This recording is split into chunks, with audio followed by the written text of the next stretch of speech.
faces, worn out places, worn out faces, bright and early for the daily races, going nowhere, going nowhere. Their tears are filling up their glasses, no expression, no expression. Hide my head, I wanna drown my sorrow. No tomorrow, no tomorrow. And I find it kinda funny, I find it kinda sad. The dreams in which I'm dying are the best I've ever had. I find it hard to tell you, I find it hard to take. When people run in circles, it's a very, very mad world. Mad world. Children waiting for the day they feel good. Happy birthday, happy birthday. And to feel the way that every child should sit and listen, sit and listen. Went to school and I was very nervous. No one knew me, no one knew me.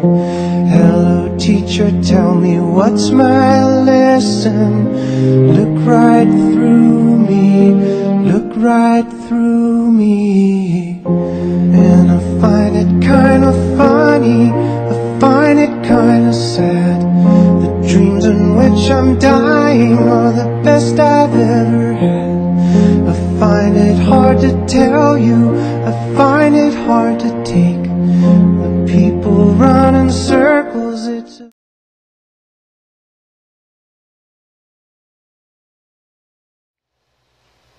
I feel that as a group of nations, this should not be a problem, but as people are blind, no one wants to see starvation, hunger, or death, and now all they need to do is change the channel and go back to not looking at these dying people because they do not care.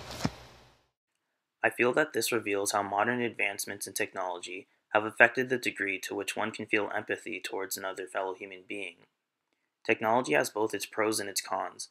The pro it provides us with is that it has the ability to link people from all over the world together to form a global community where people can both quickly and easily aid others through donating to charities. While on the other hand, it also has replaced real face-to-face confrontations with LCD screens. The lack of personal interactions is what I believe to be the root of the problem. Technology has, in a sense, clouded our vision, making it harder to see people rather than just numbers.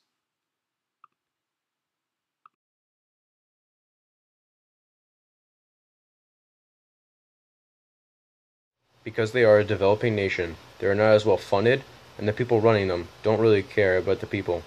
That's why they don't spend more time and effort like other nations on the same matter. Today's nations would rather build an army and make weapons than help those who are dying in their own country. Some of these developing nations are reliant on the rich people amongst them to keep their economies afloat, so they make sure that accommodations are met to satisfy the needs of the rich rather than the needs of the poor, leading to corruption within these countries. They believe that providing free or more affordable healthcare to the poor people within their countries is an investment with no financial reward, and because of this, they pay them no mind. It is this love for money that fosters greed, and it is the greed which arises from money which yields self-centeredness, disallowing us from interacting with the other. More nations can contribute to these people and nations, to be there as support as people are trying to flee their countries and get into a new one, and get a new life, and start somewhere else. I believe the answer lies within all of us, and to uncover the answer, we, the more fortunate population of the world, must reflect on our lives and think of things in which we have access to that have helped to make our lives a pleasant experience. The poor are people just like you and I, and therefore would have the very same needs that we do. We need to focus on key details such as education and healthcare, things that many of us take for granted, in order to create a foundation for a plan to break the recurring cycle of poverty.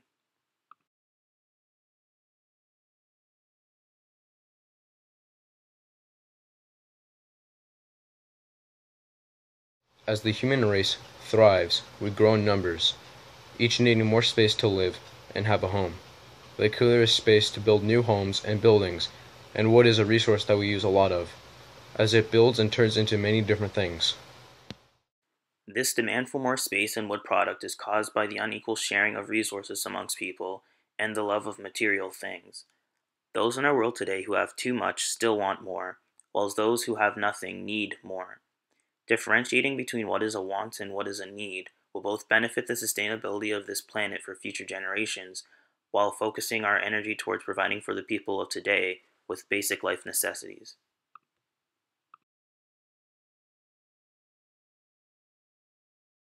We have so much of it lying around, and a lot more that we use and throw away, instead of reusing. It is high demand and it is used in many different products, and to make it worse, it is quite difficult to get rid of or destroy. The only way it will reduce is if we make or find a better material than plastic, something that is strong and durable, but also easy to clean and get rid of. The truth of the matter is that for some people, plastic is all they can afford without sacrificing other needs they may have, such as food and a mode of transportation. Therefore, it is the cost of reusable materials such as aluminum that make it hard for the world to reduce plastic production.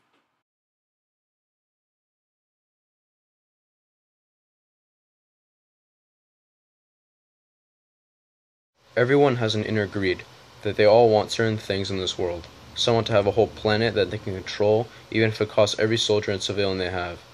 They want it for power, to prove a point, or to show who they are and what they stand for. These leaders or groups don't care of the effects or aftermath. They just want to be on top and destroying their enemies. People continue to start conflicts because at times we have a hard time understanding ideas that are not our own. We focus too much on what makes us different rather than what makes us similar. And due to the focus on our differences, two opposing forces form and conflict arises. I really don't think there is a way to stop these wars, as humans will always be humans. There will be no stop until the world is destroyed because of us, or until someone has the power of it all, which is not possible, as there will always be someone to stop them and stand up to it. An amazing gift that God has given us is the ability to end conflicts with the use of mere words. It is through words that we convey our feelings. It is through our words that we persuade others, and therefore it is through our words that we can prevent conflicts, allowing opposing sides to see eye to eye.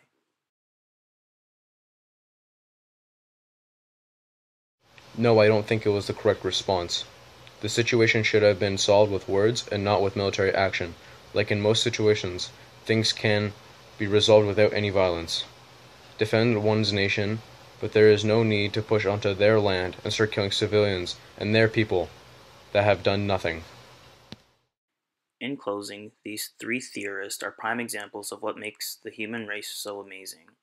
Each of them are from their own time period, each has their own set of life experiences, and each of them tackled the same problem from different directions.